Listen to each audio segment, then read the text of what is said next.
comes next. Hope my rabbi's modern ways might let me skip the knife. But the covenant is strict when you're changing up your life.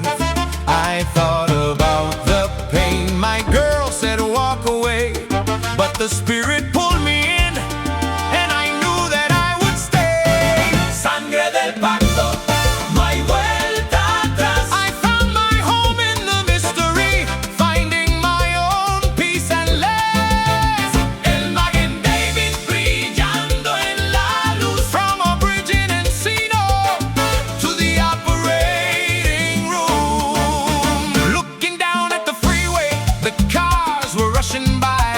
A psychedelic vision under the California sky.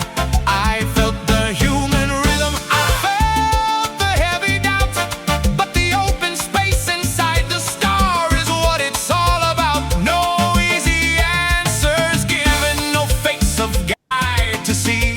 Just living in the here and now, a new identity. Now I'm lying on the gurney, Ventura Boulevard. Fergie on the radio, my heart is beating hard. The doctor holds a kippa, he gathers up the crew. A nurse from Brooklyn prays, telling me what to do. What's your happy place, they ask. The venom hits my vein. I just wanna be at home, I say, surrendering the pain. Con fe y valor me entrego al Señor. Con fe y valor me entrego al Señor. I got skin in the game. My soul is overjoyed. Con fe y valor me entrego al Señor. I got skin in the game. My soul is overjoyed. Con fe y valor. The anesthesia takes me, but my spirit is away. A la cuenta de tres, repeating my birth, repeating my death. I'm walking the path, I'm walking the path with every breath. Sing it! Hey!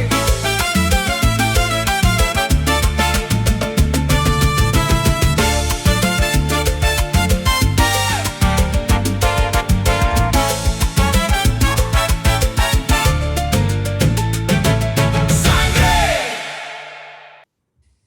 Wow.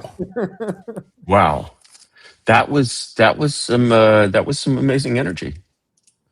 That was where did that content come from, and was it composed as a single piece of content, or was it?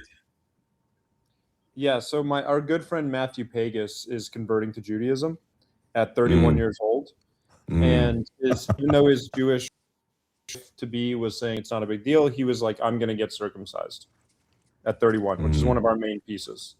And then one of our video guys made this incredible AI rendition in honor of that. Well, it sounds like it's probably about the right time for me to talk about my own adult. Never mind, but we'll do that later. I love it. I mean, if you want, it's a little more gruesome than what we just saw there. It's a little About your own. Losing Isaac? Where's Isaac here? Put him back in here. Lost him. So yeah, welcome everybody. Decision. Curtis Yarvin joining the Mama Matrix, the Mama podcast. I'm guest hosting right now while Isaac fixes his internet. Today's big launch day. We have Mexican Goy Slave. He's our producer in the back. We have Denzel Rust, Uncle Corker, if you will. Corker, please.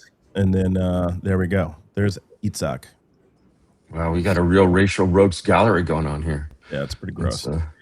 There we go. Finally. There you Sorry. I was stuck somewhere. Hello, everyone. Thank you so much, Curtis, for joining. This is fantastic. You're making Great our pleasure. day here. Really Welcome, appreciate it. Mama. What does Mama Yeah. stand for? Is it an acronym? Can you introduce Mama to me? I may be questioning. So it's a men's magazine. Our thesis is that there are no men's magazines anymore because they are all gay and have been, Robert Conquest, Third Law turned into women's magazines. And even Pitchfork, even these magazines that were supposed to be very hipster and cool. I brought ponchos for us. And so we, you know, we were approached basically to start something like this, and so we did it. And we've got like 10 writers writing for us. We got Worst Boyfriend Ever. We got Denzel, who's on here, a lot of like young talent. And, you know, it's basically just trying to kind of be in the vein of Spy, National Lampoons, Esquire, all the way leading up to the days of Vice and Barstool. And yeah, it's everything online. No gay fucking print magazine. No, let's start a crypto chain in Honduras. You know, neither exit nor return. It's just about like being like a guy today, you know, successful. Question. Yeah, sorry, go ahead. Question. You know, forgive me because I'm not really as much of a scene person as maybe some other people here, but like, is it really true that at this point, like our scene is the only thing that exists that is a scene? Are there other scenes, or is there just like I don't know, there must be something. You mean scenes on the right or scenes just like period? Scenes in general, like a sort of like, you know, I mean, like the vibe of a literary scene is like this like vibe of, you know, this sort of pretend game where you're sort of pretending to be something that was a literary scene like 100 years ago, but is now basically just like pure social and career climbing. I don't know. You're in the Bay Area. Is Burning Man still a scene? Burning Man is so fossilized, man. It's so, yeah, of course it's, no, but it's like, no, it's not a real scene. It was a real scene 30 years ago. Now it's a fucking institution, right? You know, and so maybe in 30 years, Mama will be an institution. Maybe it'll be, you know, the official men's magazine of the Barron Trump administration. Who knows? But for now, it's well, just, that's why we have a set of rules internally to make sure that we never become that we never become. Why would you not? Why would you not want to become that? Like, I mean, you know, sure, you'd be hollowed out, but because then, you know, you lose it over time. You know what I mean? It's well, like, you're going to lose it anyway. You got to hollow out the tree so that the next generation can burn it down. I don't This agree. This is the way nature works. I want to sell this to Barry Weiss in like 2 years. Sorry. That's my plan. All right, we're ready to sell out to the free That's the press. correct answer. Thank you, Isaac. Thank you, Isaac. Barry, if you're listening, these guys are ready to drop. We're ready. Just take it over. Lesbian rabbi energy is really where we're going to be in a couple of years. Yeah. Do you know, Curtis, about speaking of which though, do you know what happened to the Skull and Bones Society? I mean, it's still a thing. I walked past in the building on the Yale campus like a couple months ago. I'm pretty sure there's no more white members. Yeah. That also I had heard. They basically got just like completely pock raped, you know, which is frankly, no, Isaac, as soon as you criticize the Skull and Bones, like, no, he like disappears into the swirl. All I see is these like particles of Isaac, right? But they basically got, you know, as a sort of focus of power, they got, you know, completely subsumed, and supposedly, you know, the exclusive Russell Trust, which basically manages, you know, consists of the alumni of Skull and Bones and manages their extensive portfolio of property, et cetera, is just like, you know, what the fuck do we even do with these, you know, right? You know, and you know, it's sad to see a great institution fall, but I think the next regime ought to turn that building inside out and see what's in there. Yeah. What did Skull and Bones ever do for me, though? If I want to know. I don't know. You know, you can pretend to be in Skull and Bones and masturbate in a coffin, right? Anyone can do that. I'd say, you know. I mean, the irony is that if the Skull and Bones, if this is true, then basically, you know, that Skull and Bones building on the Yale campus is not just but in fact, the original and indeed the leading goon cave. Like Skull and Bones essentially invented gooning like 100 years before it was known to anyone. Interesting. Wow. They invented gooning? Yeah, because they masturbate in a coffin in public in front of each other. There's something with the skull of Geronimo. It's an early form of gooning. It's not modern gooning. Well, God bless Early goon. Grateful for their innovations. The early goon. I'm sure cave. you all are. Yes. Okay, so what we do on this podcast is we go through the issues of the day, and we decide where they are on the Mama Matrix. And the Mama Matrix is a 4-quadrant thing that goes from goy to retard, and gay to retard, and goy to Jew. So this is our 3rd time doing it. It's a huge hit. We have thousands. Have you of people considered who can't rotating wait. it so that it's goy to Yeah. gay and Jew to retarded? Because that Yeah, to me seems to make a lot more sense, frankly. No.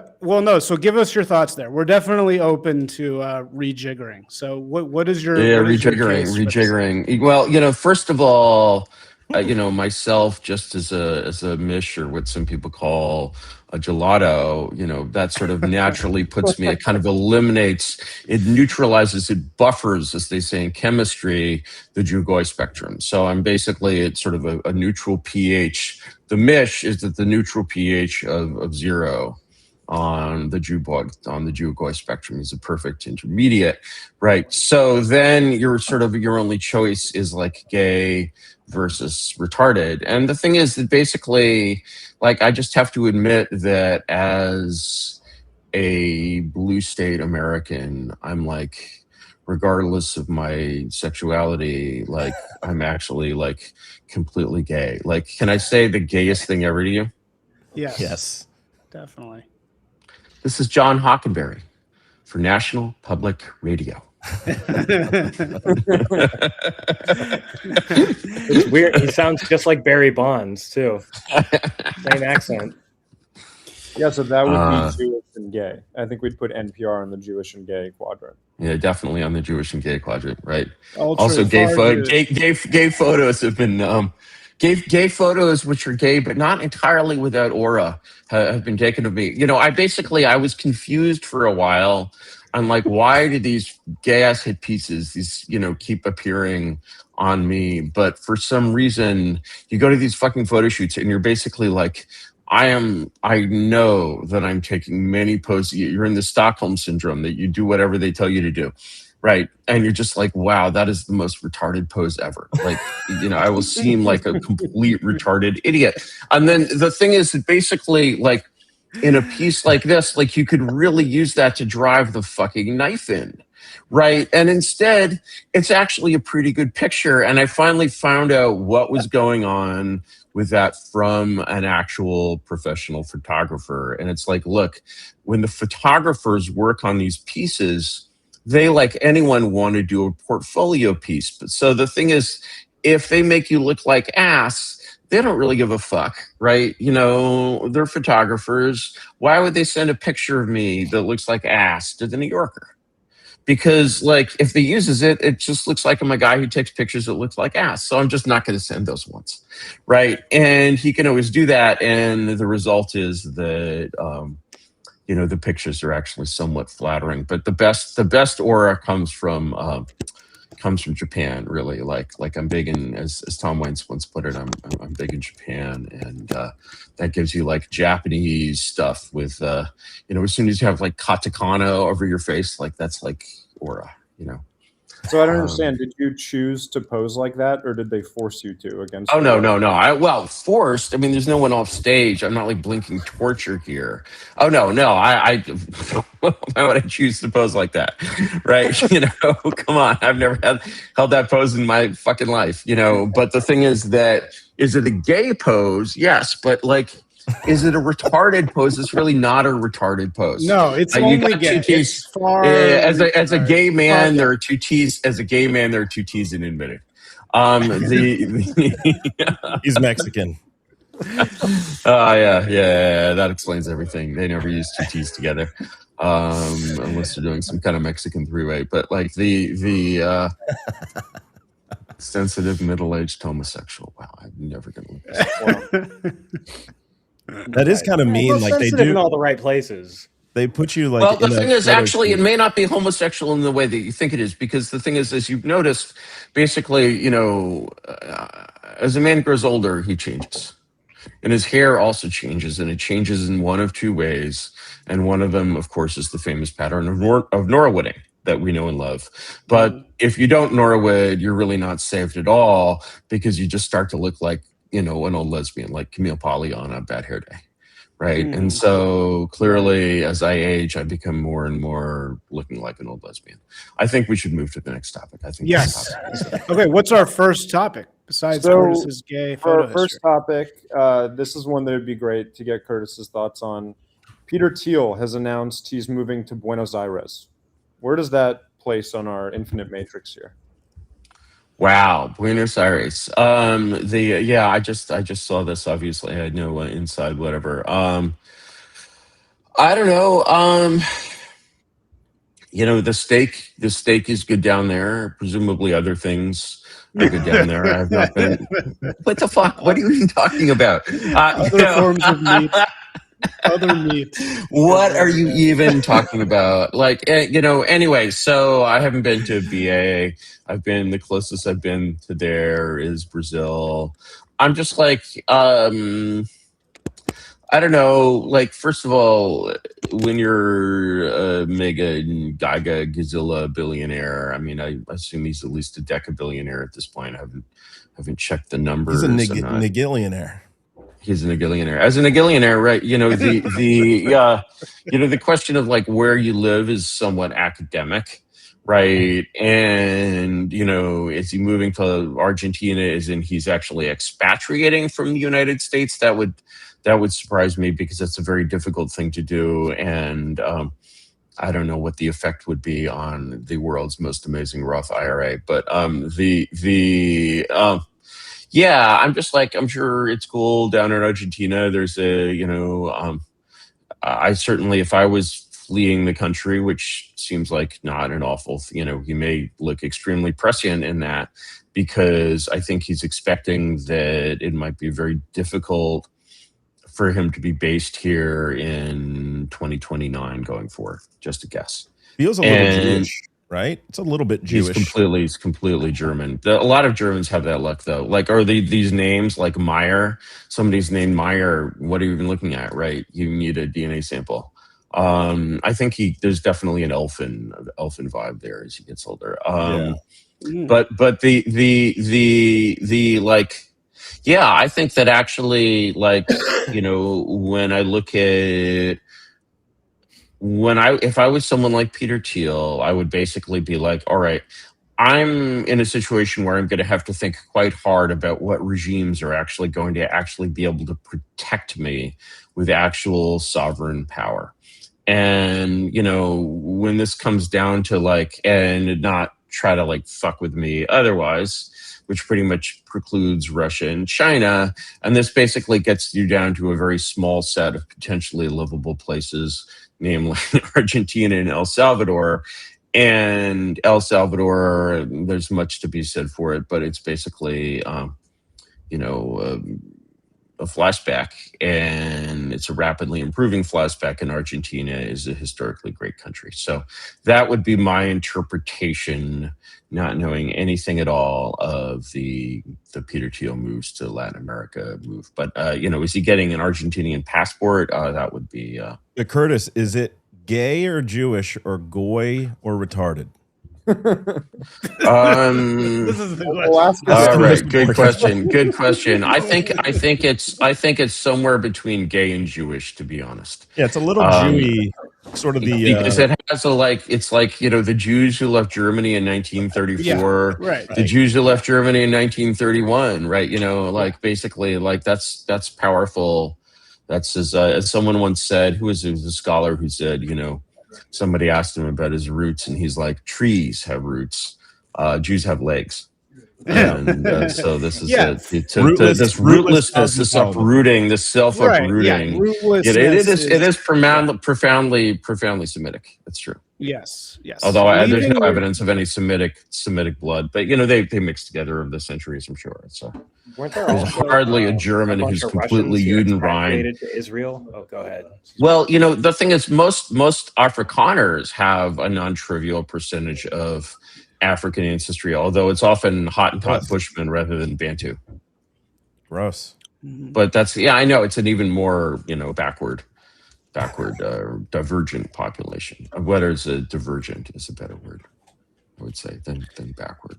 But, Okay, so pretty gay and Jewish, very gay, very Jewish. Because yes, anytime you're taking your money and fleeing, you're a Jew.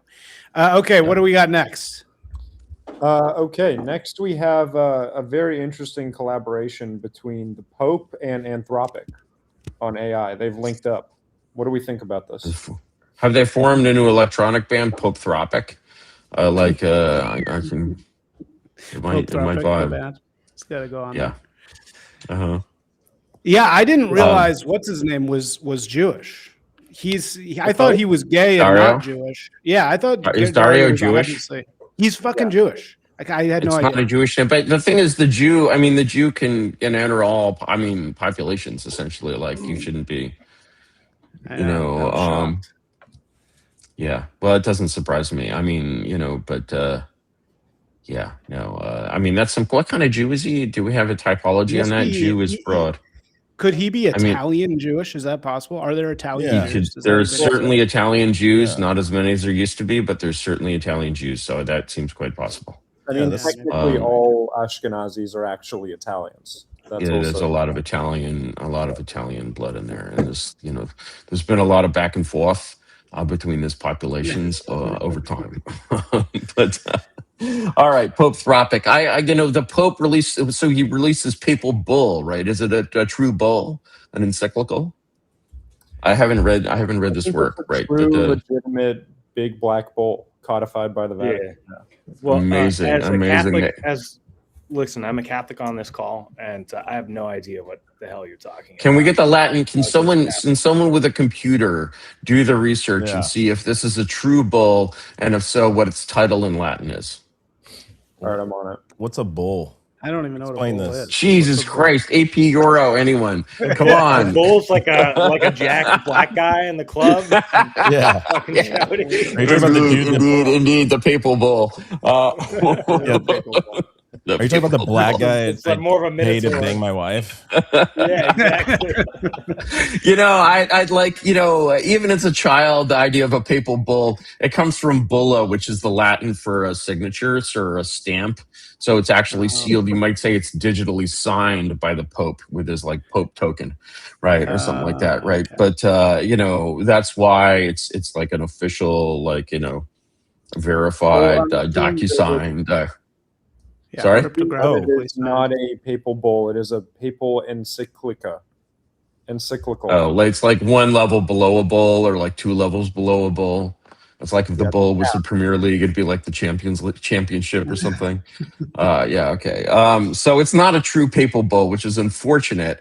But has anyone who is a Catholic I guess I saw part of this.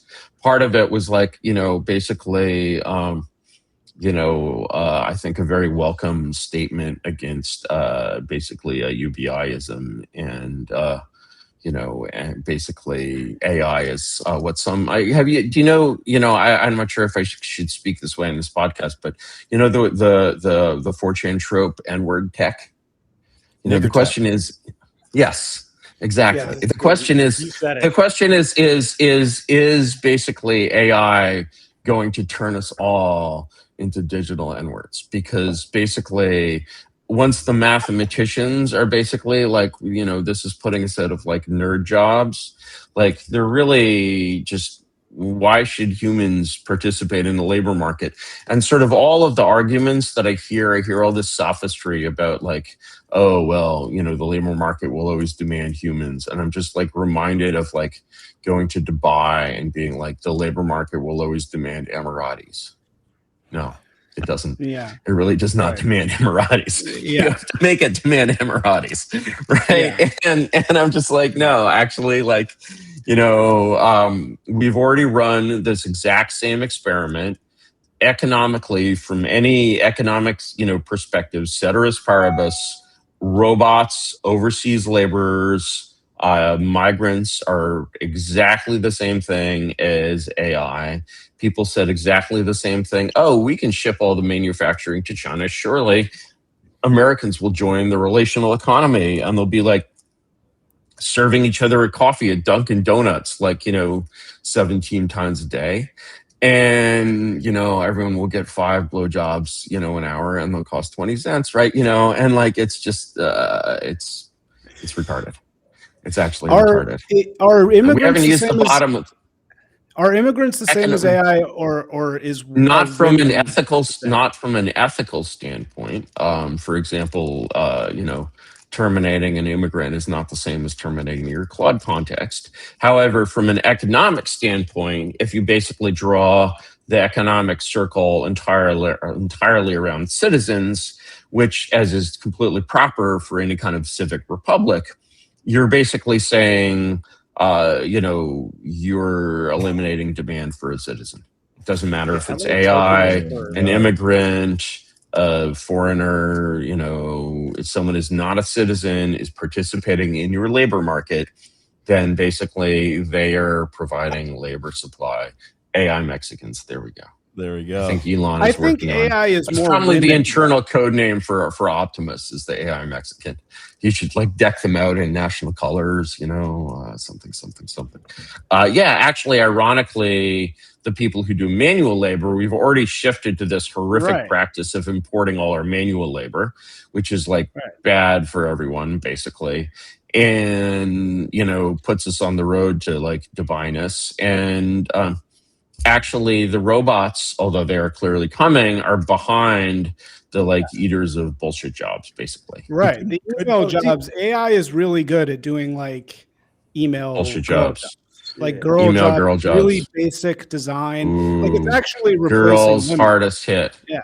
Yeah, But yeah. exactly. AI woman is really, that's the subject that we need to Yeah, that's the really more cope But with here. didn't you And just Curtis, the I have a burning question, Mr. a Yarvin. burning question. You wrote something a while ago, maybe 2 years ago, about like AI and people sort of returning to the soil in the form of like donning gigantic mech suits and like 10xing their productive. Yeah, physical well, I'm capability. basically like what can people do? I observe that I have a couple of ideas. One of my sort of main idea is that basically government needs to step in and basically ban industrial production of artisanal goods. So you want to wear shoes, you can't like import them from Vietnam. You can't make them out of styrofoam and plastic. You have to make them by hand with Americans, with all American materials. That creates enough jobs that, you can create enough labor demand and you can create relatively high quality labor demand, with basically like tricks like that. You should also just sort of adapt economies more to, it's like the thing I was saying about the giant hands. Picture like basically you're excavating a building site and you're doing it with a bulldozer. Now you're doing it with a bulldozer operator, and then you make the bulldozer operator remote. Well, the bulldozer operator is basically has very, very poor like sensory control of what's going on. If instead of a bulldozer, you had a giant ass shovel and like some kind of giant fucking steam truck with a pair of arms coming out of it, and it could just like use the shovel for fucking anything, I think that you're sort of extending human labor in more directions. Of course, robots will eat that, but the thing is, do we have to allow robots to eat it? No, actually, we have a government. We don't have to allow robots to eat things. Curtis, I think if you take a step back, let me finish my rant. I'm almost done. It's a bit. The bit must be complete. If you take a step back from this, you're basically saying, look, with all this AI bullshit, we're sort of gaining this like kind of video game level control over reality. And when you have sort of a a reality that's managed at a video game level in like basically God mode, then you sort of have the same problem that the video game designer has, which is fundamentally it becomes about creating things for people to do. It becomes about creating problems for people to solve. That's what a video game is. And it's a good video game if, there's the right distribution of like problems and it's not just a fucking grind or whatever, right? And that's basically the world that AI will put us in.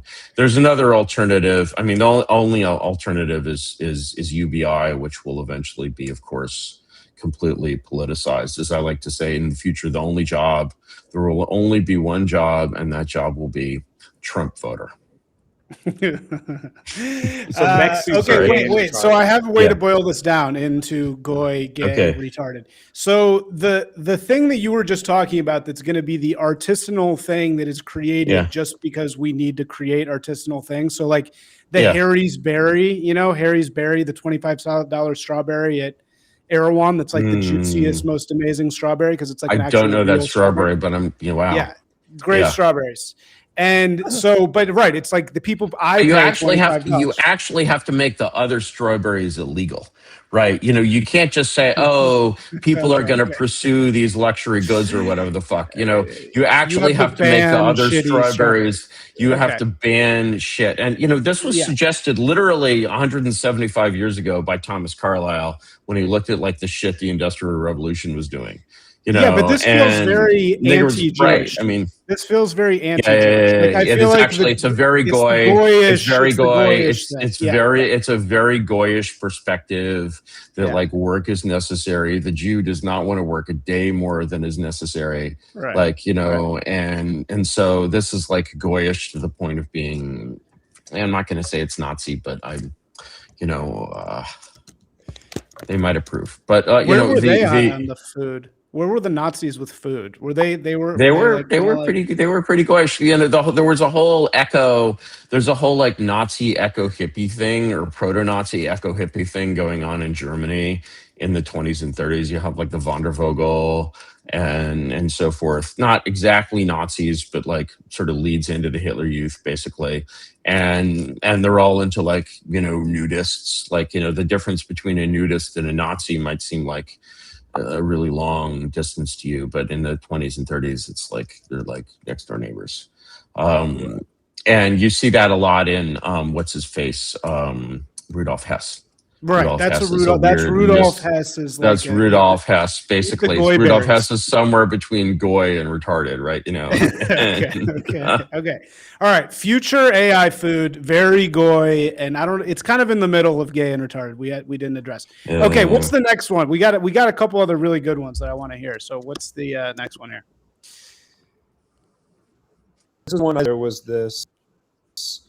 I'm pulling it up right now. Stephen, who is some kind of the black guy who can't drink. The black guy who can't drink. You saw this, Curtis. You had to have, right? The 3 glasses of wine guy. Did you see the 3 glasses of wine? I did not see this meme at all. I'm sorry. Oh, I'm trying to ship a product out here, but like, So this guy, this black guy, one of these like optimized black guys, and this guy is one of these types who's like light skinned. I didn't know they were doing that. Yeah, it's a new thing. And so he said, I drank 3 glasses of wine and I was messed up for 4 days. You're missing a T in light skin.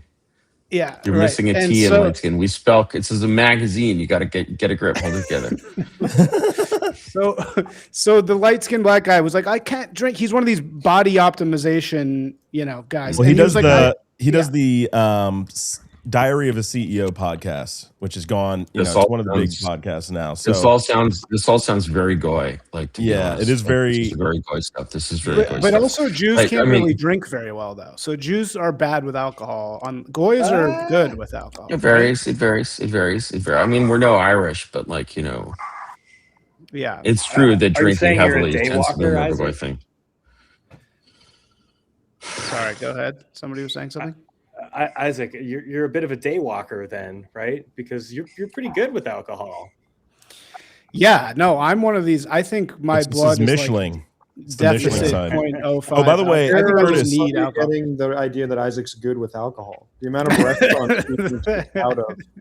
The name of the magazine comes from him harassing a waitress. What is the question? Oh, you know what? What is a scene? I think Michelins are a scene.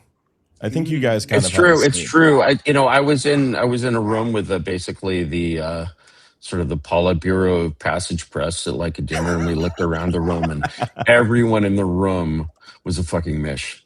I was just like, yeah, there's something here. There's definitely like this is the thing. There's power in the mesh, and Yeah, the day of the goy Wasians and is Mission. done. Yeah, the day of the goy is done. The day of the Jew is declining, but the day of the mish, I see only sunrise. Is upon us. So true. Yeah. The hybrid. It's the hybrid. Is there a difference Perfect between mix. dad mishes like you, Curtis, and mom mishes like me? That's an interesting question. I think you'd have to ask someone who's basically done a little more work in the race science than me. You could try Claude, but Claude isn't really usually very good with race science. I'll use Gab. I'll check this out on Gab. Gab will probably tell me. Does Gab have have they trained their own AI? Oh yeah, dude. It's almost like it's like if AI was just run by like the most racist person you know. It's pretty hilarious.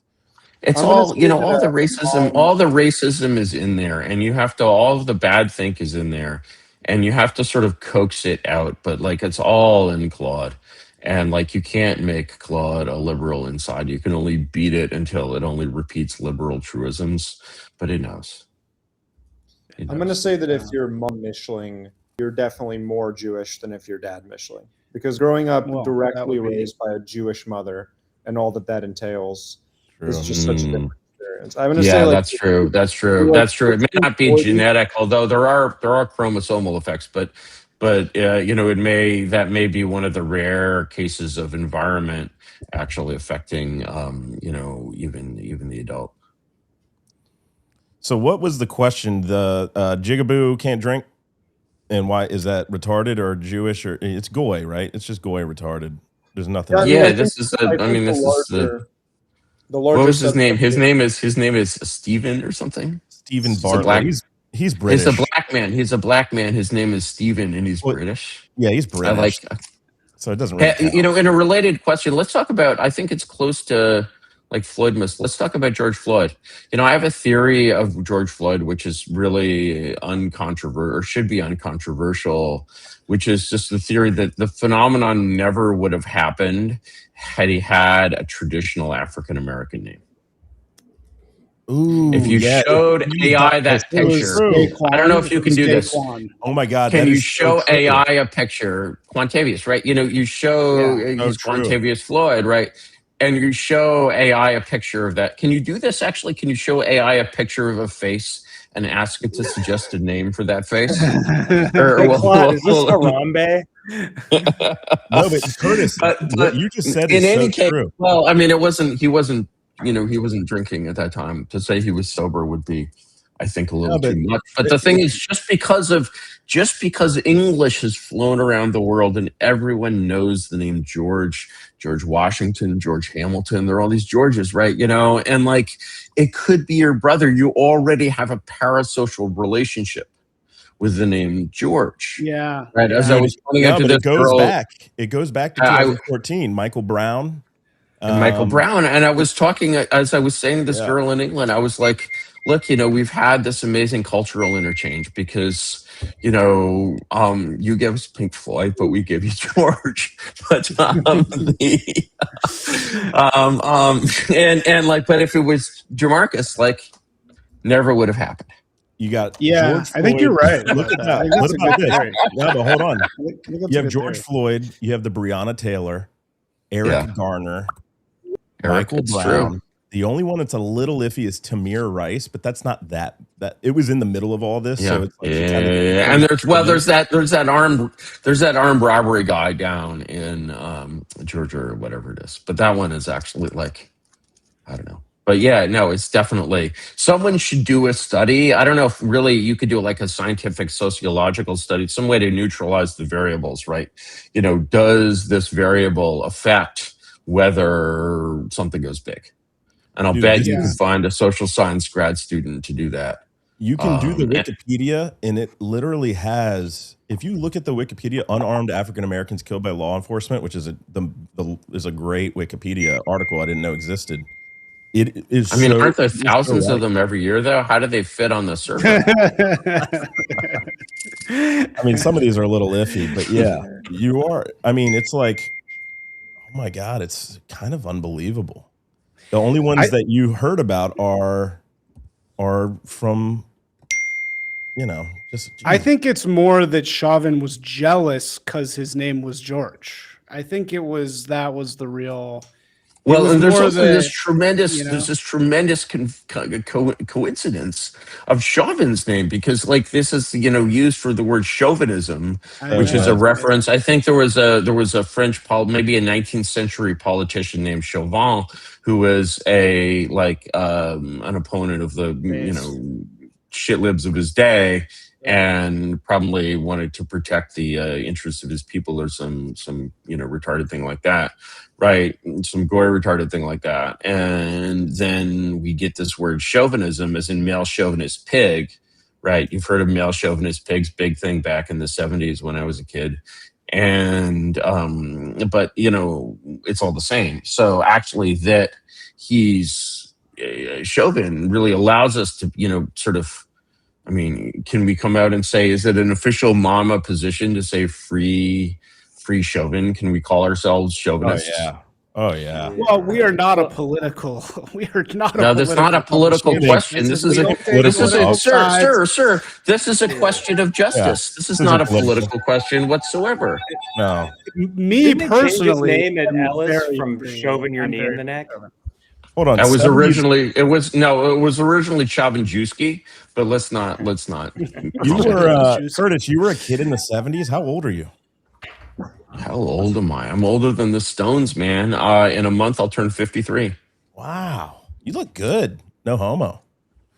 It's like I put sperm on my face.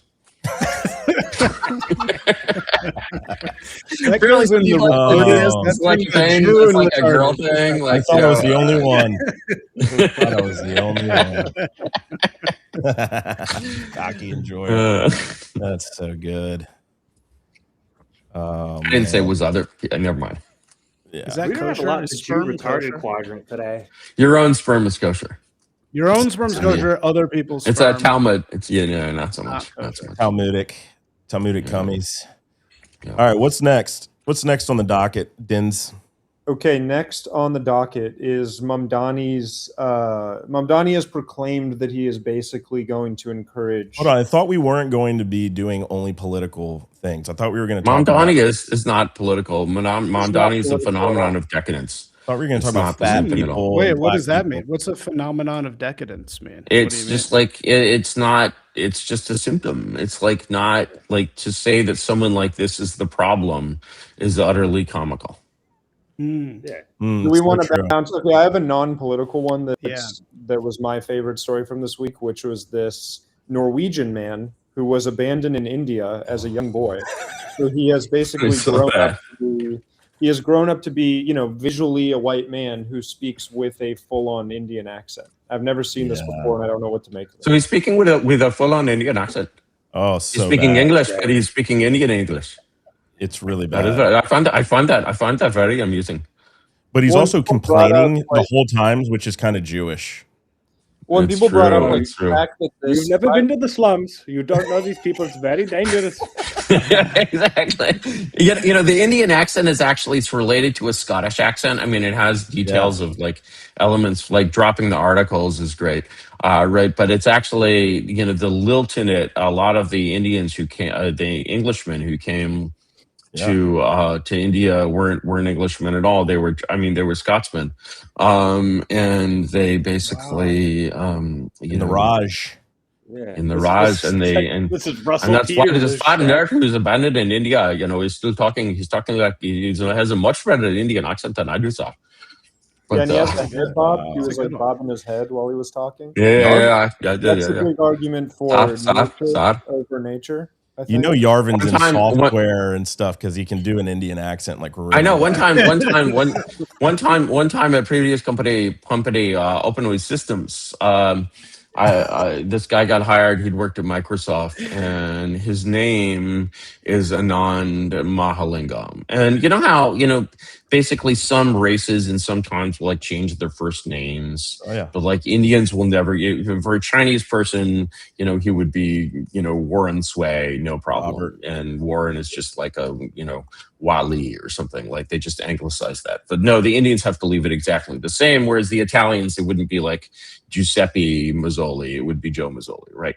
So this guy, Anand, I think it's Anand Mahalingam, and he was achieved high distinction at Microsoft for some fucking shit. So he felt lucky to ask, have Anand on the job. But eventually I was like, Anand, your last name, does it mean what I think it means?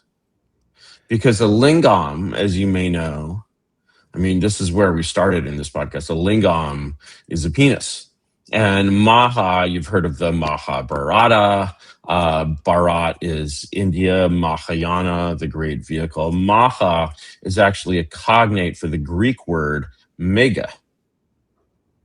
So the man's name is literally mega penis. And I point this out to him, and he's like, yes, of course, it's not, it's a religious, it's a religious meaning, and then, but also, do you know the meaning of my first name, Anand? You know what Anand means? And I was like, I have no idea, you motherfucker. And he's like, Anand means happy. Right, so the guy's name is actually Happy Mega Penis, which is, I feel, he's probably watching this fucking podcast, right? He's like, I'll get some kind of PII lawsuit, but yeah. What is Indian people's problem, if you had to boil it down? Diarrhea. Usually, what is diarrhea, their fucking problem? Why are they? The problem is nobody wants to hear this, but the problem is basically nobody wants to, especially not in India. The problem is that they basically had this amazing system of essentially apartheid, and then they didn't completely follow it. Varna in Indian means caste, but it also means color, right? And so it's very, very clear. People have tried to deny it, and then modern DNA has basically proved all these Vedic myths correct. Is that what we had was this sort of population of kind of forest. Well, there were three populations. There was this sort of forest creature kind of thing that you still see in like the the like kind in of New Guinea, tribes right? Related to similar thing in New Guinea. You couldn't really imagine these people like going to the moon. You're even going to Australia, right? And then you have another substratum, which is sort of the kind of dark white early European farmer substratum that is kind of spread across, Europe before the advent of the ancient North Eurasian peoples. And these are like kind of short, dark, like, they make good. I mean, they're dutiful, right? And that was the old civilization of, those are the Dravidian people. That's the old civilizations of Mohenjo-Daro or whatever. And then these people come down from the north, and their spears are bright, and their hair flashes yellow in the sun. And they're just like, we can just drive these people like sheep before us and take their stuff and take their woman. And the thing is, if they just stopped with taking the stuff, like, I think it would be a very different situation. But they did also take the woman, and that basically created the very, very complicated genetic and linguistic mosaic that is India today. I assume you've seen the recent Attenborough documentary, India, the Worst Country in the World. Yeah, we have a review of it for Mama coming out. We don't do reviews, but we had a guy you make exceptions. Watch that movie several times, and we have. Do we know the origin of India, the worst country in the world? No, 4chan, we right? should have. Can you summarize this film, or should I summarize it? You can, yes, please. You summarize. Well, it's basically, I mean, it's obviously made by some like depraved, disgruntled, Indian-born American-born Indian in New Jersey somewhere. Okay, this is completely obvious. No one else would have the impatience and incredible gall to do a thing like this. And what it is basically just really like 2 hours of disgusting clips from India, corpses in the Ganges, whatever, vultures eating shit. I don't know, like And then the narration is cleverly done either by like clever voice acting or more likely like by It's AI. It's definitely It is AI. done is not just in the style, but also the accent and voice of David Attenborough. And so, you know, it goes like you're watching this thing, it's like the Pajit, you know, in his holy river, the Ganges. You know? It's just 2 hours of this. I mean, I've seen 5 minutes of it. You know, it's like many things that sort of have this kind of onion headline, you know, thing where like if you get the headline, you know, that's like sufficient. I think it's a very funny gag. I don't know if I could sit through 2 hours of it, but maybe I should have to. I don't know. What was your feeling? Give me a capsule review. Yeah, I can't watch. I don't have the stomach for that type of stuff, so that's why I need. You couldn't watch it. You couldn't watch it even with the sound off. No, I can't watch. I'm too weak stomached for that. So, but the review is great. Have you seen Africa Audio? Africa Audio, yeah. Yeah. So those films, you know, I think where I stop is Cannibal Holocaust.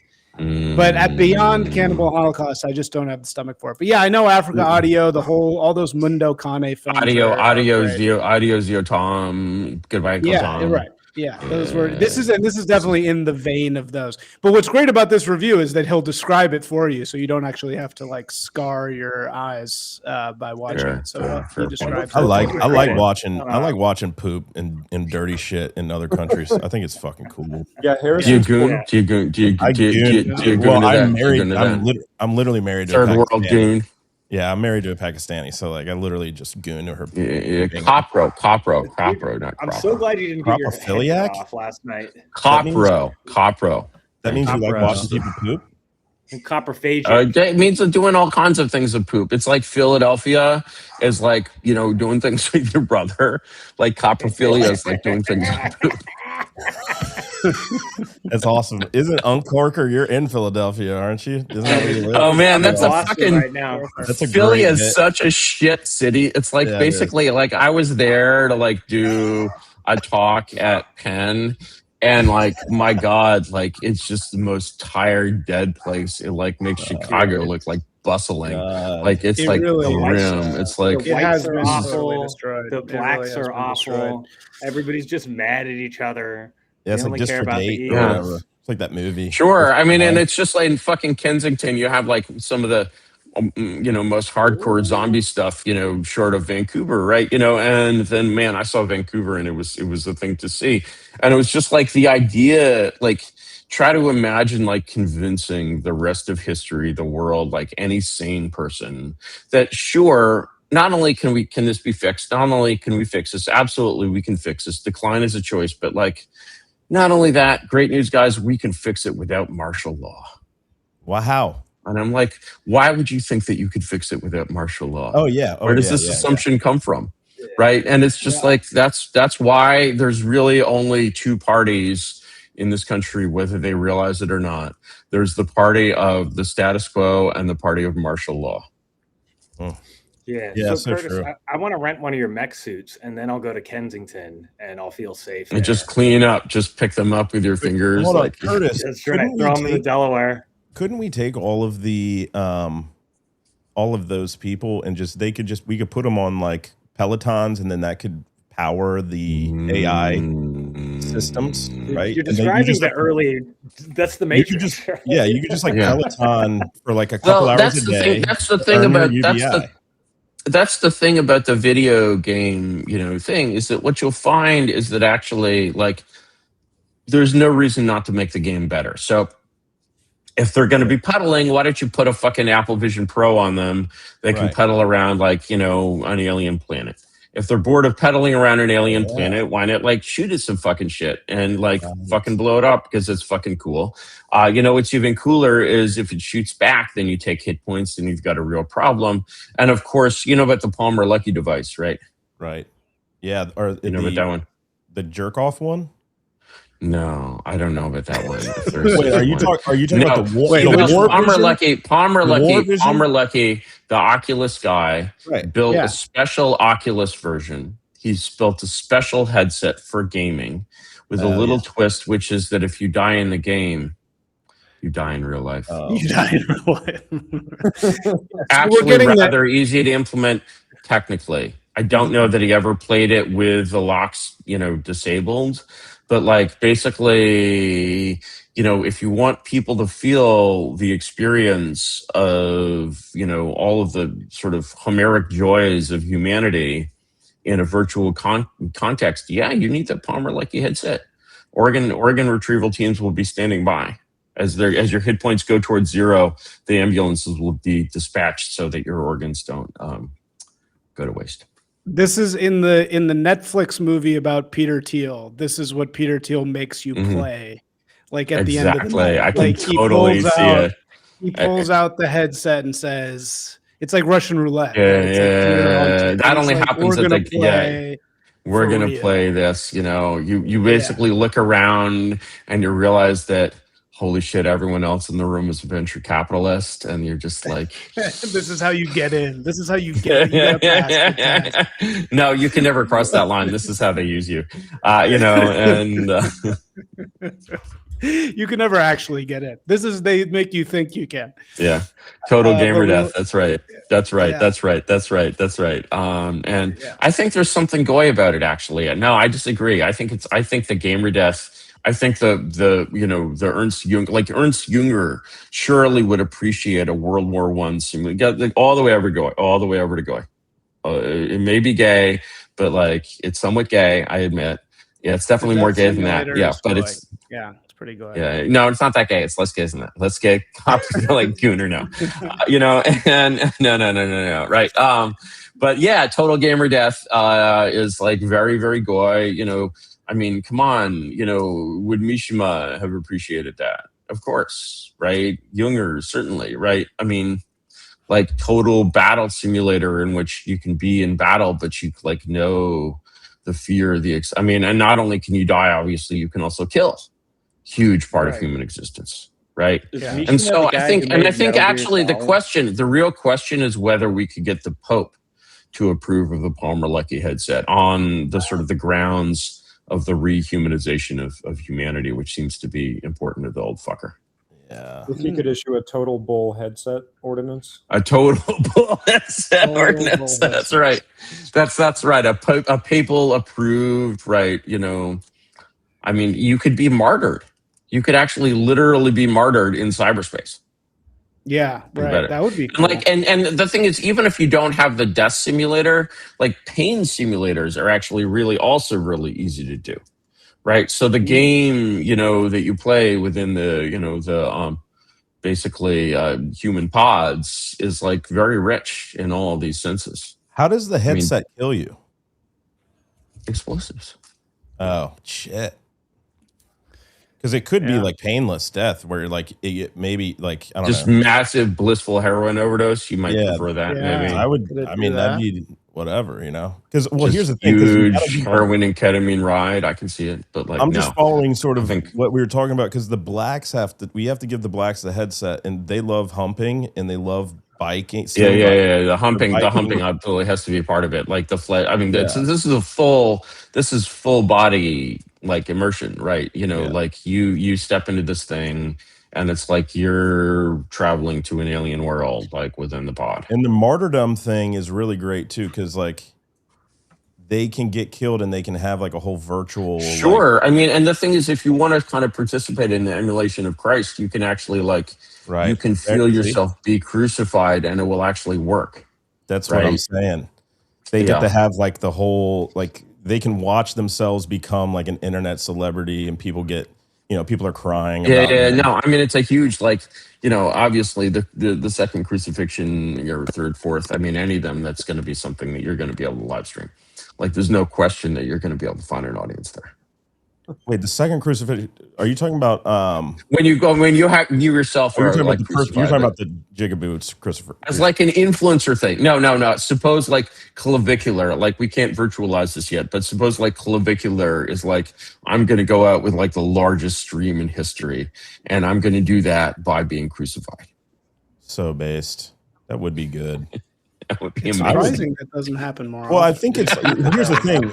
I think there's actually some truth to this, because as our society, can you get the AI to crucify clavicular, or will it not do that? Well, it's just as your society gets more obsessed with sort of internet celebrity, and you can't actually give that to yourself. Like only a few people can be internet celebrities, right? So you kind of have to create your own world. It's very Black Mirror. You create your own internet celebrity, and you can be your own martyr. You can be your own, and you can be, you can do all these things. You're going to have to give people that in order to make them docile enough to like do the AI, power generation that you need. Well, people are really very docile. I mean, this is one of the most docile periods in human history, and people not if we keep race mixing, which I'm part of. Show me. I mean, that's one of the things actually that's so disturbing. People talk about the fall in crime. There has been something of a fall in crime, but the thing is that libs are just like, oh, there's a fall in crime. See, like our lib education of lib kindergarten studies is working, and I'm like, no, there's not a fall in crime because you've civilized these people. Like your schools are still like zoos, they do nothing. Like you have totally failed there you go, you've totally failed in your social engineering here. No, the reason why crime is dropping is like video games and weed, basically. Will there be and by the way, in these pods, not only will there be sex, there will be drugs, right? I mean, there's no reason why you can't sort of add that dimension of human experience, right? So it actually will be much richer than any kind of like Matrix experience of like pedaling on an exercycle for points. Or no, you'll be living your life. Curtis, have you ever? If you do die in the game, your organs will probably be reused. Curtis, have you ever banged a black chick? No. Wow.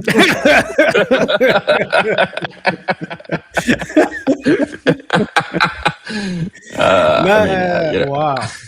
I don't know. Good question. You strike me as somebody who would dabble, but I guess not. Even like a hand job or made out or anything? Dense. Wow. Have you? What kind of podcast is this? He's the you guys are these personal questions we're asking.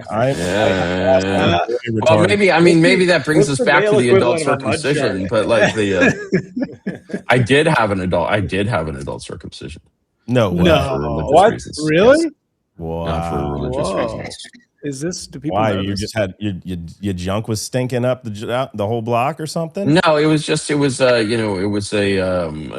sort of, there's kind of like two, not to get too technical, but there's sort of two parts that have to fit too well together. And if one of the parts is sort of normal and the other one is a little too like cylindrical. You got a bulbous glands. Wow, and too thin dude, of the skin? that's epic. It's the thing is, it's an unfortunate medical condition, right? And the thing is that, there's, it causes all kinds of Curtis Coke Can Yarvin. That's what they got to start calling. I don't right? I am not, nor have I ever been a chode. Okay, so the in any case, like that's strong, that's powerful. In any case, let's not. It's personal, right? But in any case, so it's a pretty traumatic surgery when you have it as an adult. That's pretty easy for a baby, but for an adult, it's like a serious thing, whatever. And it's like healing is a long and unpleasant process, and you should stay away from women, And like basically, then like one day, this is so difficult to tell. One day I was in the bathroom. Turbo Hog confirmed is the comment right here. So Great. true. One day I was in the bathroom. And I was healing, or so I thought I was healing, like reasonably well. No. From this wound, but it was not to be. I noticed that there was basically kind of a tumescent. I mean, I was in the bathroom, right? There was a sort of tumescent area where it seemed like and harder than maybe it sort of should be in that moment at that situation. And so I was like, well, that's interesting. What if I sort of press on this region? And of course, it was, as it was later diagnosed, it was a stitch abscess. And so actually, when I compressed the abscess, I've had an experience that very few men have ever had, which is actually coming out of the side of your dick. And so there's this spray. Side coming. It's a side coming. I'm serious. There's this spray of like yellowish white liquid that just, I mean, it's like a, you know, the pressure is like really high in there because when you get it like insisting, like it's like, I mean, it's a normal, healthy thing. I didn't, you know, I did go to the doctor. They were like, this is fine. This is normal. You know, if it happens again, take a video, right? You know, but are we breaking news right now? This is. Does anybody else know this about? I've discussed it before. I've discussed it before, but mainly in private. I mean, I just for you. I think was this pus or was this cum? You're talking cum or pus? Oh, it was pus. It was pus. It was pus. It was absolutely pus. But like it had the. So like in some ways, you kind of have banged a black chick. So okay, I get it. Wow, that's like similar. Deep. Is that like a, you know? Some like Play-Doh shit. All I'm saying is I can't take erythromycin anymore. It doesn't do anything. So, wow. It's erythromycin. It's a Z-Pack. It's what you take after. Never mind. Yeah, thank you, Curtis. Thank you. I'm glad somebody here. I got it now. When he goes to the HBCU dorms, he takes that plus. Wait, but Curtis, I'm gonna get fired. Internal condom. I got it. Yeah. We have an article coming out. Who has used the internal condom? Isaac again. The massager takes him out before he's ready to talk about the internal condom. Which is why I know this isn't an op, which is good yeah, stuff. No, it's definitely not. There you go, Isaac. You're back. The internal condom. Obviously, I've never used an internal condom or any kind of condom. Isaac, over to you. Well, but speaking of black people having STDs, why has we have an article coming out about this? Why has AIDS not depopulated Africa? Because it's not real. It's called USAID. Yeah, that's what people say. So it's US AIDS. That's a little convenient, though. US AIDS, a little exactly. Convenient. I don't know. I don't think that's really why. It's not. Well, it's not like all the African people are taking PrEP all day. Well, dude, they have really. Good there's this whole. I mean, you know, there's the whole dry sex question, right? You've heard of dry sex? Yeah, they do the sand stuff. Heard of it? He's like, I had it this morning, and on Tuesday. Best kind. My entire life. His schlong is like barnacled by a whale with these like deeply worn calluses, you know, from the sand. The sand has actually embedded itself in several places in the glands and sort of formed this kind of like oyster-like secretion, right? It's ribbed. It's like basically like, you know, like. Wow. Basically. I'm sorry, I'm terrible. I love it. Oh, so good. This is definitely one of the great pod episodes in internet history, I think. Wow.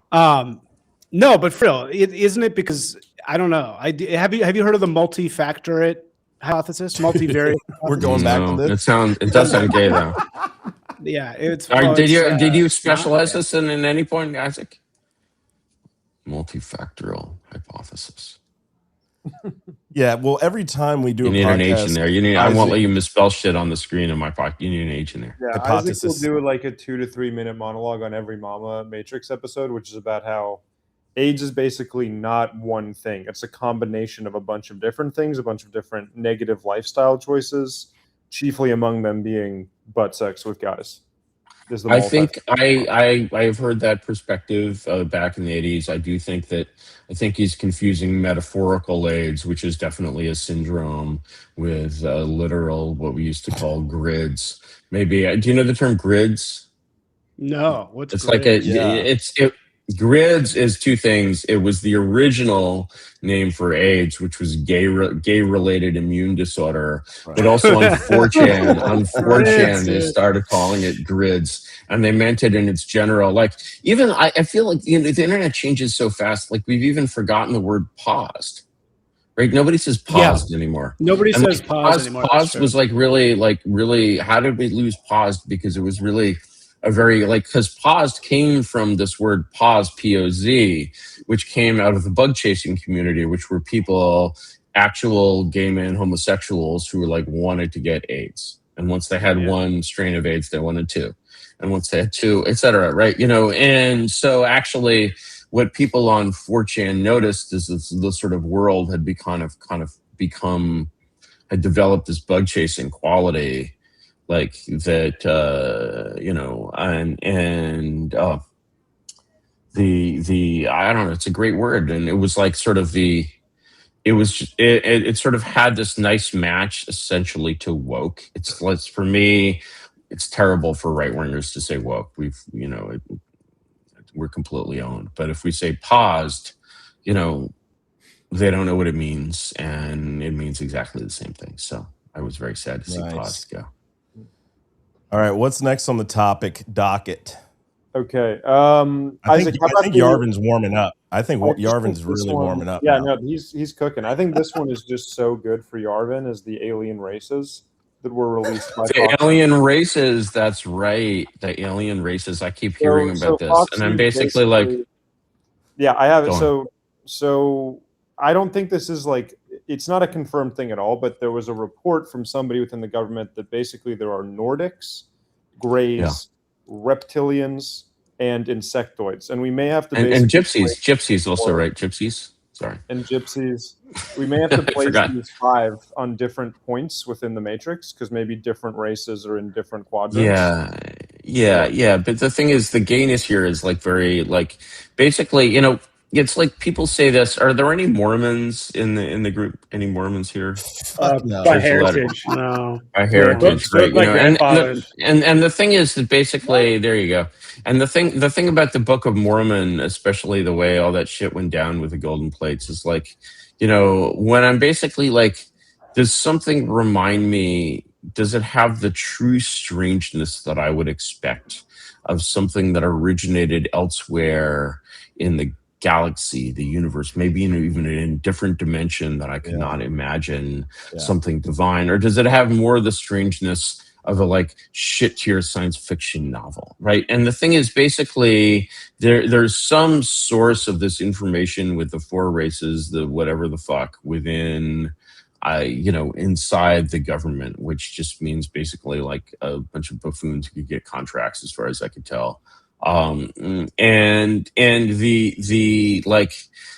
you just, you keep hearing obviously these fucking videos that have been, releasing are just we had a sensor bug and we couldn't figure out what it was, and here's a blurry spot off in distance. It's very different from the Agarthan Nordics and the reptilians. And why do the Nordics look like people anyway? And were they the original Yamnaya? I mean, it's just again, it's science fiction written by a 13-year-old, right? A talented 13-year-old, to be clear, right? But then you just meet these people that are just oh yeah, I heard the same story from 2 people I really knew and trusted, and they went to the same spot. They didn't know each other, and they each went personally, not from someone they heard, to the same spot in the desert, and they took the helicopter to the place where they summon these beings, and they summon them psychically and this and that and the other way. And I'm just I don't know, there's some incredible, maybe it's just a secret science fiction novel that no one has read. Could drugs be involved? Probably not, but maybe. I definitely, I'm just at this point, I'm somebody with a clue needs to just investigate. All the people that sort of show up on Joe Rogan being oh yeah, I know exactly, we have all these alien spacecraft, I know exactly where they are, but the thing is, if I told you, I would be instantly tried and sentenced to super secret alien Guantanamo, and also my girlfriend goes to a different school, right? And I'm just man, actually, someone talks like that, you should fucking put them, on trial just for being a huge asshole, and be all right, if you actually know where the bodies are buried, show us. Otherwise, we'll just assume that you're just a huge asshole who gets off on wasting everyone's fucking time, because this shit is really, in terms of the public discourse, wasting time, think about the ratio between the quantity of public brain space wasted on this and on Gaza, Israel, right? Well, think about what you have to do nowadays. In 2016, when you kind of got somebody on the MAGA somewhat, QAnon bandwagon, there's a lot of fodder there that you can bring up from the past 20 years. Now all they have is like Anna Paulina Luna just saying like, "Hey guys, there's aliens," and that's like all they have now. There's no lore. No. There's no lore left. No, it's absolutely terrible. It's like basically like in some ways, one of the benefits of Elon buying X is that we got to see his like idea of Vox Populi, Vox Dei, like, in action. And what we got was basically Vox Populi, Vox Anna Paulina Luna, and Laura Loomer and Candace Owens. And I'm just like, actually like Laura Loomer. And I mean, she's had some work. But like she has good feet though. I will say that. I've been touching her feet, but I mean, not intimately, but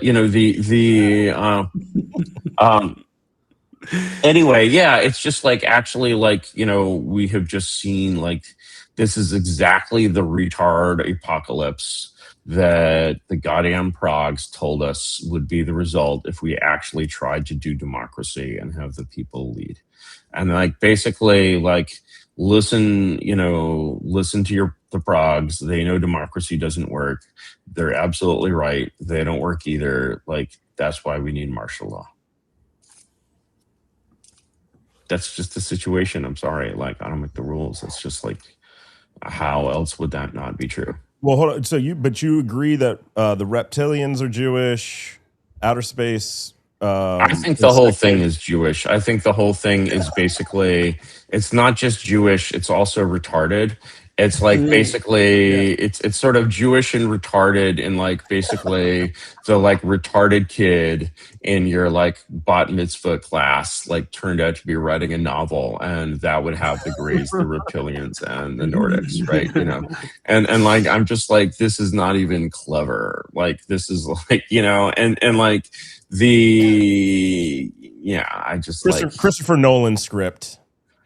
Yeah, I'm just like Christopher Nolan would be. I'm like, you're getting old, Christopher Nolan. Yeah. Like it's just So from here on out, anything alien is Jew and retarded. I like that. It's like bad. It's a Gernsback continuum. If you know the great short story by William Gibson, it's kind of this Gernsback continuum reflection of just like bullshit ideas into reality. This is like his like first published science fiction story. But isn't it kind of goy and retarded? Isn't it true goy slop? It's for the goy. I think it's true. It's for the goy from the Jews, so that's a sort of hard thing. Like to construct this is the work of a 13-year-old retarded Jew, but then the 13-year-old retarded Jew is astounded by the power that he has, even as a young Jew, over the goy cattle, right?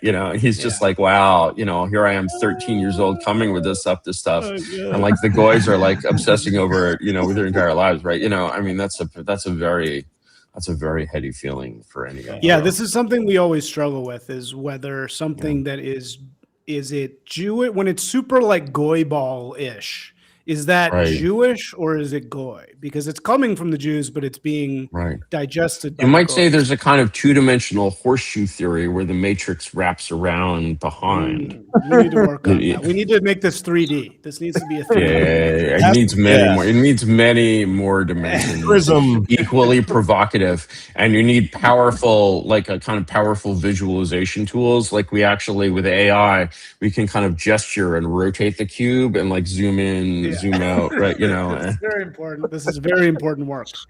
We can enter the mama matrix, right? Actually, when the stream ends, we will have some difficulty in finding our way out of the mama matrix.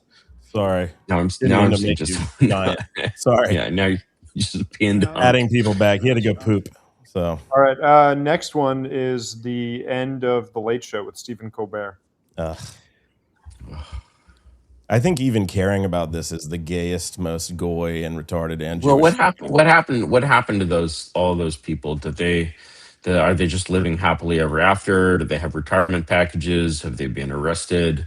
Have they been arrested and deported to Guantanamo, to Mars? Like, You mean the staff of the show? the staff, they have this enormous army of Yeah. people producing this like Apparently there's incredible apparently lip there's like slot, right? 5,000 people working on the show, something crazy like that. Yeah, it's like union workers in the New York City subways, right? Like basically, you need three. You have like some guy who's in charge of putting in the articles, and then some other guy who takes them out. And I don't know. My parents are going to kill themselves. Really? Yeah, my parents are giant libtards. Okay, his staff is about 300 people, but still, that's like the most insane thing in the world. Is the Late Show considered part of the cathedral? Is that a wing of the cathedral? Of course, because it's part of the major media broadcast, whatever. Right. It has to be. Yeah. If anything, Stephen Colbert is like the personification of the cathedral in a lot of ways. That show, and I don't know, it didn't used to be that way. It was like This is like. After it's all over, you'll be able to talk to all these guys, and they'll just be like, "Yeah, of course I never believed that shit. Who the fuck do you think I was?" Right? And it's just like everybody who's a careerist in the cathedral anyway, like they're all pretending to some extent, and some of them are completely pretending, and you have no idea. And that's one of the great things about our scene. Like nobody, like there's a lot of Nazis, right? But nobody pretends to be a Nazi. We don't have anyone, and that would be a person with a really severe like mental disorder, right? And so there's a kind of frankness, there's a kind of openness that we get here. There's real tolerance, I think. I kind of pretend to be a Nazi. Yeah, kind I of. think you are. Never mind. I'm just. You're familiar. You're familiar with the concept of ambient Hitler, right? Yeah. You've heard of ambient Hitler? Wait, well, my wife got in a car accident yesterday with an illegal, but it was her fault, and I really didn't want. I didn't want him to get deported because my wife was retarded. So I don't know. I kind of LARP as an illegal. Or as you didn't want him to be reported because he he could work as a I just felt like it sort of goes back to the video game thing. It's like, dude, he was just minding his own business, and my dumb wife just knocked him out. And if we live in libtard hell, so I understand that. I do feel it's quite possible that he had more pressing business in Guatemala. But be that as it may. Harrison, would you have felt differently if you had hit the illegal immigrant versus your dumb wife, quote unquote? Yeah, I still kind of would have felt a little bit bad. And you know what? It's not you deporting him; it's God. Like God may put him in that place at that time. Like, don't you know about determinism? Right? I just everything is determined. In that moment, I realize I'm a faggot, and I don't have a stomach for. I know it's a problem. Neither do I. But let me explain the concept of ambient Hitler. Yeah. So basically, like we all understand Hitler, like Nazi this, Nazi this, and you can make anything Nazi. You can make ambient, not clock. Ambient Hitler, not ambient. Ambient. That's when you're sleepwalking like this. Right. No, it's ambient Hitler, and the idea of ambient Hitler comes from. It's essentially the same as the concept of ambient music, which was, of course, coined by Brian Eno. And the idea of ambient, and it's really difficult to do really well, is that it's there, it's present, but it doesn't jump out at you.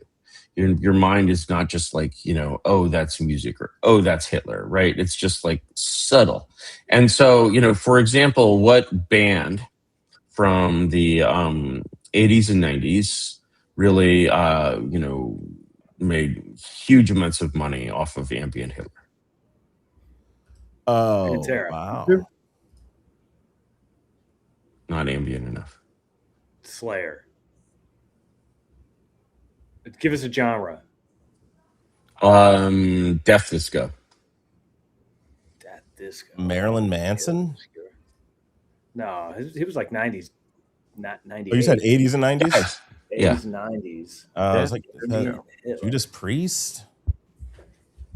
No, Death disco. Everyone misses this. Kiss. New Order. New Order / Joy Division. And everyone's like, Oh yeah, Joy Division, and that's how ambient Hitler works. Once you see it, you're like, that's Hitler. But the thing is, you don't see it unless you're kind of looking for it for a sense. So, for example, you ever been in New York City? You hail a cab, right? Well, what if you hail a cab and it's like 80% hail, but also like 20% Heil, right? You're kind of exactly that's ambient Hitler, and you can sort of practice that in kind of a lot of different walks, I think, of life. And even puddles. like the name Will, like the name of Isaac's agency, right? That's ambient. I'm not saying it has anything to do with Hitler, but I'm also not saying there wasn't a movie called Triumph of the Will, right? It doesn't. I mean, it's just a word. We've got that exact question before, and you know how I deflect it? How do you deflect it? You say you're a fucking Michelin Jew faggot? That's the ambient, the opposite of Hitler. No, I just say it's a play on agency. I'm like, agency and will. It's like, agency and will. Like, you know Very what I mean? Jewish. Right. And then if it's fun. then if it's a hot girl, you're just like, by the way, you have no agency and using my will. This is what That's Isaac why said. no women work there, because it's an agency. They don't have they can't possibly work at the agency. This is what I said. Black Rifle Coffee, which is also the sponsor of this podcast. Shout out Black Rifle Coffee. Black Rifle Coffee sponsored this? Are they trying to reclaim their good name after like all the cucking stuff? Yeah, no, it's a different. It's a spin-off. Spin-off. Blacked. Right. Yeah, Isaac's starting. Isaac is a marketing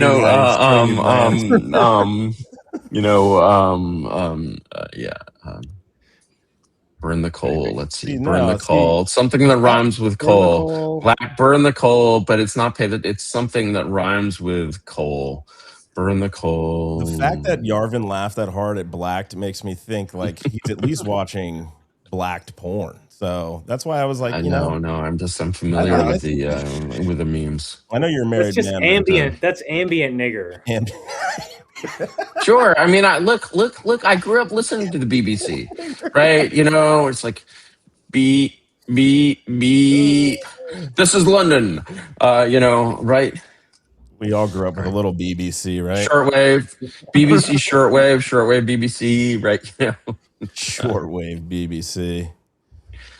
Sure. Right. It wasn't AM, it wasn't FM. I mean, you can receive that shit anywhere. Next topic is the Trump $250 bill, which is apparently being printed imminently. The fuck out of here. That's fucking amazing. Yay. Next topic. Yeah, lame one. And the next topics are the Trump bill. The thing is, here's the question. There's an important question here. The important question is, has Donald Trump himself ever watched the film Idiocracy? Is he familiar? If you said President Camacho to him in the Oval Office, would he be like, oh yeah, President JD Camacho. Vance for sure has. I really dig that. I'm sure JD Vance has, but like, I mean, I can't say I'm sure, but like but has Trump himself, and would he appreciate Idiocracy? He definitely has love it. I think he'd love it. I don't think he'd realize. I don't think he'd guy. He might not be a comedy. He doesn't like. He's a comedian, but I don't know that he likes other people's comedy. Really, Right. he's a great maker of comedy. One of the things about Trump that I always think about is that even though he's the funniest guy ever, I can't actually remember ever seeing him laugh. Like him actually like break down. Comedians should never laugh. Every time I'm doing anything stand up like, and I laugh, and especially in an uncontrolled way, I've just like fucked it. That just means he's a master. He's had a couple laughs. He's done a couple. He'll laugh at other people's jokes in a somewhat performative but still genuine way. Yeah, he'll laugh at you. Smile. He'll laugh to put people at ease. He's always sincere in his expressions. That's one of the things that basically makes people feel really confident in Trump, is that actually like, there's a lot of bullshit, but he's also completely sincere. And I think that's his best quality. Oh yeah. Is this a better look for us? Hold on, let me see. No, that's not what we wanted. Sorry. You're in LA. Have we brought up the Spencer Pratt phenomenon? Shouldn't we dude. talk I've about been all Prattism? up on that. Yeah, sure. Where's Pratt go here? I think he goes between gay and goy. You know, the reality TV element sort of puts it on the gay side, but the sort of the groundedness of like, we're going to deport the homeless to Auschwitz, which I take to be his plan, an American Auschwitz, of course, is like, I mean, that's some pretty hardcore goy. So I went to Go ahead. I went to a bunch of fundraisers of his, and sort of we have a piece coming out that's like me going to all these fundraisers for Pratt, and my thesis of it is that it's like a class rebellion. It's like the bottom half of the top class of LA going against the top half of the top class. Yep. So it's like, you know, you have like the Jewish car dealers, and then you have Jeffrey Katzenberg like on top of them, you know, and this is like the Jewish car dealers, like, as Katzenberg is plummeting because Hollywood is dying, this is them like trying to supplant him, basically, you know, because they actually like care about the streets and stuff. Whereas like the Hollywood elites are really dying. So I think Pratt has raised like more money than any candidate ever, because it's all these like kind of more, they're rich, but they don't have the cool job type of people who are like going for Pratt.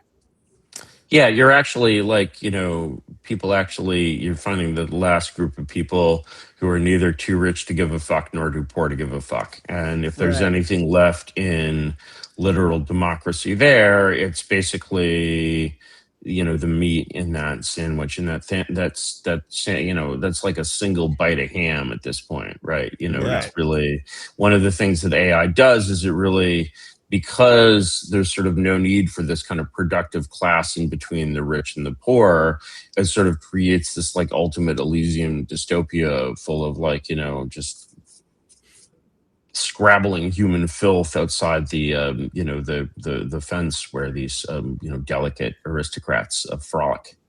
Right? Is Pratt, so is Pratt's kind of the American Kulak in some ways, right?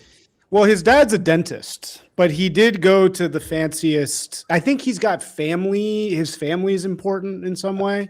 I mean, so he went to Crossroads, which is like dentist the fancy feels kind of Kulaki to me. No, nowadays, very, yeah, right? no. Dentist is very Kulaki. And so, right? but is Spencer Pratt a populist candidate? And can you be a populist candidate running for mayor? I'm kind of curious about. Maybe Curtis, I'm kind of curious where you. Well, he's certainly a populist candidate because he's basically tapping into. I mean, the classic expression of populism is Slobodan Milosevic goes down to Kosovo and he uses this immortal line like, "No one will dare to beat you anymore." And just like resolving all the abstract bullshit, like Kieran Bass is the mayor of like communist climate change or whatever, and like actually like standing in front of the people and saying, "No one will dare to beat you anymore," is just like that's almost a founding kind of act in a way, and that's really the essence of populism. And populism basically has to take up all of these like completely sheep-like people who are like deep in this in the depths of like learned helplessness. They think that they can do nothing. They know, in fact, that they can do nothing.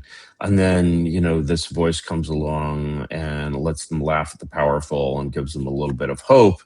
And maybe, that can dredge up enough of the remaining 12 normal people in LA to outvote the enormous herds of, meat puppets that the Services Employees International Union has been dragging into the polling booth or, I think Pratt-esque people are as we get closer to 2028, and I think as the Trump cycle ends, the 2016 to 2028, finally it's kind of coming to an end. I think the horizon after 2028 is going to be more of these Pratt characters, which he's Trump-esque for sure. But it's but the thing is, but the genius of Pratt, of course, is that he's appealing to people. He's appealing to blue kulaks. He's appealing to people who do not have any positive association with the traditional Republican Party, right? And so I don't know. Vance, and that's what Trump did. I think in some degrees. No, Trump does not speak Not shitlib now, fluently. not now, but in 2016 or 15, there was a twinge of that, I would say. Where Yeah, but he just were, doesn't, he like literally doesn't speak the language. It's like, you know, in a slightly different context, there are various people that I know in France that would like to restore the monarchy. Specifically, they would love to restore Louis the 20th. And what's amazing is that Louis the 20th is actually like the grandson also of Franco. So he's got some sick blood. The problem is whoever decided to raise Louis the 20th decided that it was totally fine for him to speak in French in a thick Spanish accent. I'm just like, oh my God, this is, it's like the Norwegian guy in India. Like, it's so embarrassing. Like, except he's the king of Norway, but he speaks in an Indian accent stuff. well, you know, Napoleon had a Corsican accent. I know, but that was authentic. Like, I mean, this is just embarrassing. I don't know. Can people tell But the yeah, difference yeah. between a French accent In any and a case, Corsican accent? sorry. Well, Corsican accent is like a Spanish accent. Yeah, or but it's Spanish, all Italian. It's like, Yeah, it was. He was clearly not a French. He wasn't like to a French native person, speaker. it does not read as white. Okay, it just doesn't read as Southern white. Europe, And Mexico, and the what's thing is, difference? yeah, but the thing is, Trump is the same for like basically a shitlib, an NPR listener. Trump does not read as white. He's like some other race. He's an alien, right? And the great thing that Pratt learned at Crossroads, or maybe that Vance learned at Yale, is actually to speak in completely fluent shitlib. And like actually the things that you can do, you know, to a traditional Republican, it's like, why are you even talking to those people, right? But the things that you can, it's the ruling class is why you're talking to them. And the things that you can do when you actually speak that language fluently, culturally, at every different level, which is what a Crossroads or a Yale, I mean, it's designed, these schools are designed to take Sudanese tribesmen and turn them into Yale men. You know, they certainly turn them into something. And yeah, so actually having a good academic pedigree like that really, really matters for cultural reasons. Well, you know, the smartest thing he did, right? In his platform, he included this whole thing of that they're killing the dogs down on Skid Row, like on camera. Yeah. So one of the things homeless people do is down there is they like inject the dogs with fentanyl to Well, like what are you going to test do? the fentanyl. What are you going to, first of all, you're going to just put that straight into your body without any animal testing. Okay. Secondly, generally, like, what are you going to do? What are you going to do all day down there? Right. You know, what is there to do? Like fentanyl, right? But there's also animals and like, no, but he put all these like dog torture videos front and center. Really smart, because it's like, what woman is going to accept the dog torture? You know, I know. And so This is why one of my, you know, I mean, we should just forget about that whole part of the world. But I've always been astounded that Israel did not put the like October 7th, you know, Hamas snuff video online. Like, you know, because like that would have been just this incredible tool to like kind of rivet shitlibs to the chair and like make. Did they show it to you? Did they pull you aside? No, I think they showed it to people. They showed it. They showed it to people. They were doing 20th century bullshit. It's like the equivalent of like, oh wow, we found the son of the president's laptop with all this incriminating stuff on it. What do we do with it? Oh, why don't we give the New York Post so that they can run a bunch of stories based on it, because everyone knows the New York Post is the second most influential newspaper in New York. They did do screenings, but they did it with all the people that like were already going to be on Israel's side. On their side. Yeah, it was they like Gal Gadot. like Gal Gadot took. Yeah, right. No, you don't need Gal Gadot in there. You need. Well, me and Brad Parscale sent you an invite, Curtis, and you declined it. So yeah, you're on a list. I must have not seen it. I'm sorry. Yeah. I don't actually want to watch it myself. I don't want to watch it myself. I want libs to have to watch it. Right? Yeah. You know, exactly. like they because here's the thing: you could have basically rolled that out into movie theaters in the U.S. and it would have been a little bit of like maybe that it turns into like a whole.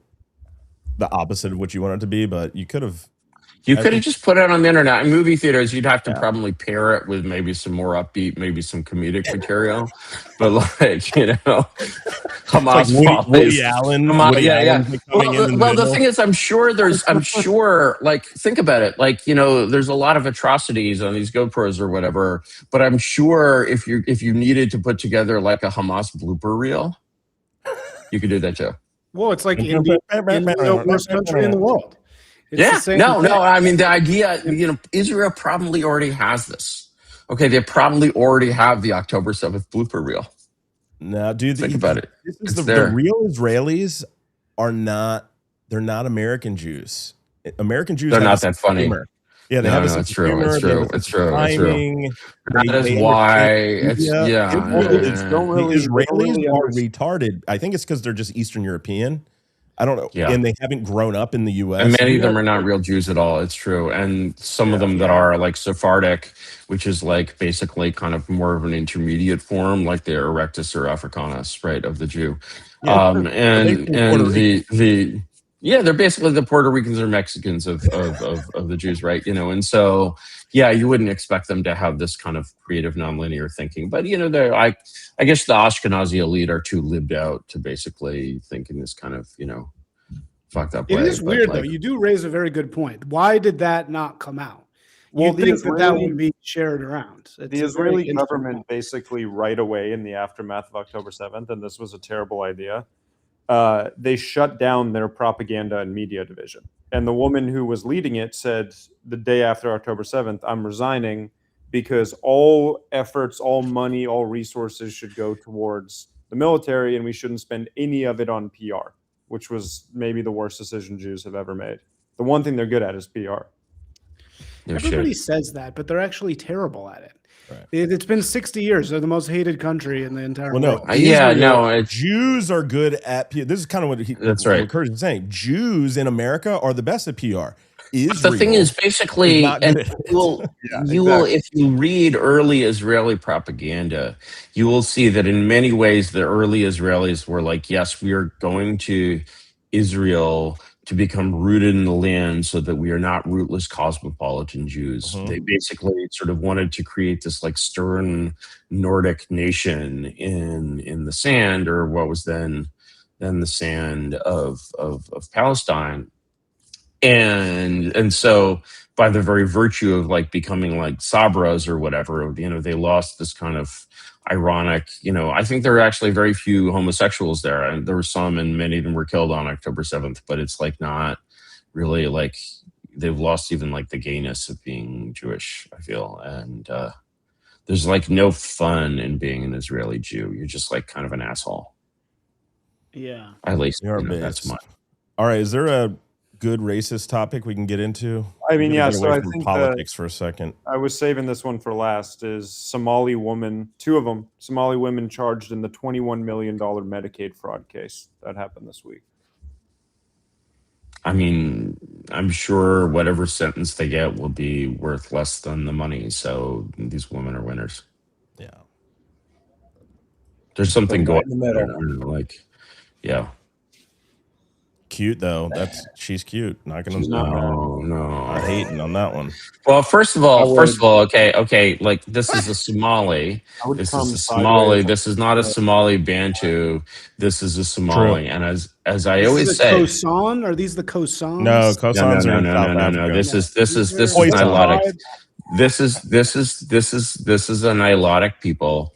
And as I always say, Nilotic, and this is something that the Belgians observed when they first came to Central Africa. And the way I put it is that I judge a man by the width of his nose, not the color of his skin. Very interesting. Wait, so what's the deal with the Nilotics? What's the Nilotic? Well, look at the nose. Okay. The nose. It's slender. Why do they have slender nose? Is that so they can run long distances? No, it's because they're partly descended from white people who also have thin noses. The nose. They're just super... but they're like the worst ones. So how do we explain this? How do we explain how bad the Somalis are? There's a Jewish element there. Like, that's the same part of the world. It's the same.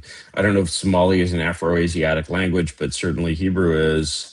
Like it has to brush the trees aside. And yeah, in any case, it's like, the Tutsis, the Somalis. I mean, the Somalis, opinion. Well, do you know the word Jareer? No. Jareer. Jareer is a Somali word meaning African American, and it's complimentary. Oh, wait, it's not. Well, the Ethiopians and the Somalis are kind of close, and the Ethis have a lot of the Indio, whatever Eurasian blood. The Ethiopians are fine for the most part. So they love owning parking lots. We're calling this one basically gay and Jewish. Somali fraud is fundamentally Jewish. Gay and Jewish, yeah. I noticed that the Jewish, or gay and one of the problems, this is an unbalanced matrix, and like there isn't the continuum between Jew and retarded is it's hard to populate that quadrant. Yeah, Right. we've run into this problem before. So what's something that's super Jew and retarded? Israeli rape dogs was one last week, for example. No, what I took, but that wasn't even real. Exception to. What I took particular exception to was the movie Marty Supreme. I thought that it was both Jewish. And oh my God! I thought that it was really bad. I walked out. I couldn't. Really bad. Yeah, I couldn't. My wife. We're really sitting there. bad. I'm sitting there with my wife. My wife's very, she's not anti-Semitic, even though we're trying to get her there. I'm not at all. I love the Jews, but I'm watching fucking Marty Supreme, and I said, "Wait, is this whole movie just about a Jewish guy that plays ping pong?" And that is I thought it got like nominated for like 48 Academy Awards. I could not believe this was. Yeah, it's basically like a Jewish minstrel show. Like, it's like essentially like imagine the same thing, but for an African American. It's like Superfly or something. He goes around just nigging out, Yeah, dude, I was and like, it's what like, is this? yeah, and like that appears to be the only content in Marty's. I mean, all the actors are very good, but it's just like. There's no drama. There's no like none of the Aristotelian laws. A24 appears to have decided that they're like so successful on the stock market that like who cares about fucking Aristotle? And like I'm just like no. And it was one of the. It's one of the. You only got there by caring about Aristotle, and like not caring about Aristotle will take you away. So wait, why is it a Jewish minstrel show? Because it's like he's just Jewish. Because he goes around like Jewing out in this ridiculously caricatured manner, right? Like he's like borrowing money and seducing women, and all in this like absurdly like betraying women on this just absurdly Semitic manner, right? And translate that into African American, and you've got like a gangster really movie. repelling. There's just like what was it called? There's something using the word coon, like back in the late 19th century. Like, it's a minstrel show. It's like basically like coon tunes. Like, no, but for Jews. As a Jew, even as a Mish, I won't accept that. Like, it was as like a Jew. As a Jew, it's a caricature, and as a Mish, it's like shitty fucking movie that's like way too Jewy. Yeah, right. So like for black people, but but wasn't it kind of like justifying it? Wasn't it kind of like you were supposed to love him? Yeah, and that's even worse, right? That's even worse. Like we shouldn't have that in our society. Yeah, right? I took it as like why you should love your landlord, like why your landlord is. And also, he kind of like sucks at ping pong. Like ping pong has gotten a lot better since then. Like I don't know. Like I mean, there's just all these like it's just disconnected dramatic ends, and like how can you take this shit seriously? Oh wait, you can't. Oh wait, we the filmmakers don't even take it seriously, and I'm just like. Yeah, Safdie. It was a Safdie flick. I was very. So that one's Jewish and retarded. We're putting that. Yeah, and Uncut Gems, for example, is a decent film, despite having Adam Sandler in it. I loved Uncut Gems too, actually. And it has Adam Sandler in it, and like this has much better actors, and like it's fucking terrible. Yeah. But why is Uncut Gems not a Jewish minstrel show? In the same sense? It's Jewish, but it's not a minstrel show. It's a fucking movie with a fucking through line and a fucking plot. It's fine to be Jewy. It's not like you can't be black on film. It's just like that can't be the point of a feature film is blackity black, black, black. And the same as like Jewness, right? I mean, that's true for India, worst country. It's true for India, worst country in the world, but that's kind of a different thing. Just exhausting, both of those movies. Yeah. Uncut Gems I liked for sure. It is different because there's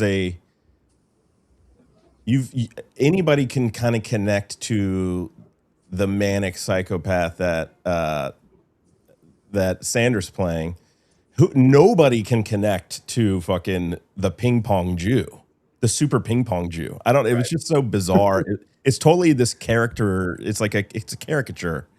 And it made me. I'm not bad at ping pong. I would probably beat any of you at ping pong, and I still like this. This film left me cold. I don't know. Are you going to use your giant Coke can cock when you do it too?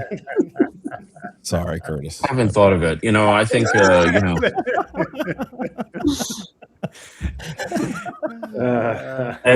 might need to be a little. It might need to be a little bit more prehensile, if you know the term. No. I don't know 90% of the words you've used during this podcast. I am the dumbest. We just need it hard, Curtis. You know what? You know, actually, what is Jewish and retarded? You know what's Pratt kind of is Jewish and retarded because all of his supporters are like retarded Jews. You know, there's a certain type of Jew that's super retarded. Like, you know, like Jews are supposed to be better at like. It's true. Like, No, you're onto something here because the kind of Jew who supports Pratt is like the Jew who has not outsmarted himself, right? You know, he hasn't he isn't full of like big theories. He's just like, this is bullshit. And like, you know, the other Jew who like got like 200 points more on the SAT is just like, well, this is structural privilege, right? You know, you don't understand structural privilege. Oh yeah, I guess you never were that bright, right? You know, and like that's kind of the form of Jedi mind trick, right? And it's true. It's like the more linguistic Jews tie themselves up in knots, and it's like, shut the fuck up, you know. Whereas it's like total like finance Jew who's just like pure, like who barely can speak English, but he's like not an idiot. The Trump thing. Trump is sort of spiritually a New York Jew in a lot of ways. Yeah, Trump. A certain kind of New York Jew, like a real estate, like a tough. He's like what's the guy who owns the Yankees? He's that kind of Jew, right? Steinbrenner. He's a Steinbrenner Jew. He's not like you know. He's not an our crowd. He's not a Franz Boas Jew, you know, like that's the reason he's on the side of the white race. Not Steinberg. It's not Steinberg. It's Steinbrenner. Steinbrenner. Fucking Mexican. Steinbrenner. All right, let's wrap this up. I feel Curtis has already given us 2 long hours here. And last thing here, is there one last one? So last thing today was obviously the launch of Mama Magazine. We got 6. Congratulations. And where can I buy Mama Magazine? Is it sold in stores? Is it only online? Just it's not gay, so it's just online. We're not doing. It's not about the whole premise of Mama is it's neither exit nor return. So no nostalgia bullshit, no crypto bullshit. It's just a magazine for right now. That's it. It's like where people digest shit. So no print. We're not losing $1 billion fucking on print like every one of these magazines. Right. You know, this is built to last. It's just content, and you're just gonna jam it up people's ass whether they like it or not. 100%. Written, audio, video, a lot of video. Anyway, sorry, Denzel, I cut you off. No, all good. But so based on this podcast, where would you, Curtis, place Mama as a media brand? It is squarely in the center of the matrix, exactly where you have it. That's where we put Fuentes. Was right in the center. Nick Fuentes down. Excellent. Like, well, on that note, gentlemen, thank you, and thank you all to the whoever. How many do we have a live stream count from Twitter? Do we get? We're over almost at 3,000. We were at 3,000 current viewers. Pretty good. Pretty solid. Thank you, viewers. That's a little auditorium. That's like a high school, basketball auditorium.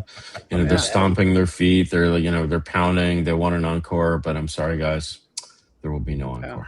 So great. Thank you. Right, thank you very much, everyone. It's been a great pleasure. And I'm doing outro music. Sorry.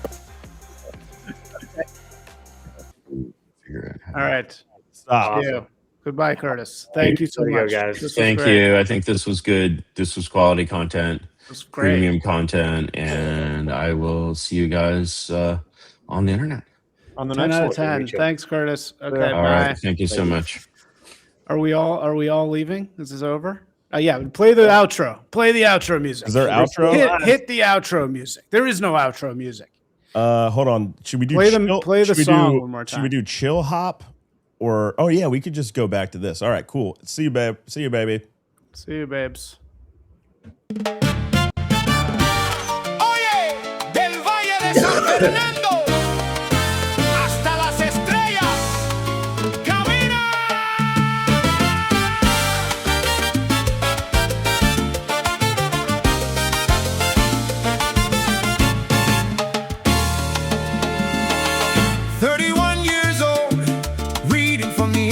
Text. Abraham was 99. I was wondering what comes next. Hope my rabbi's modern ways might let me skip the knife. But the covenant is strict when you're changing up your life. I thought about the pain. My girl said walk away, but the Spirit pulled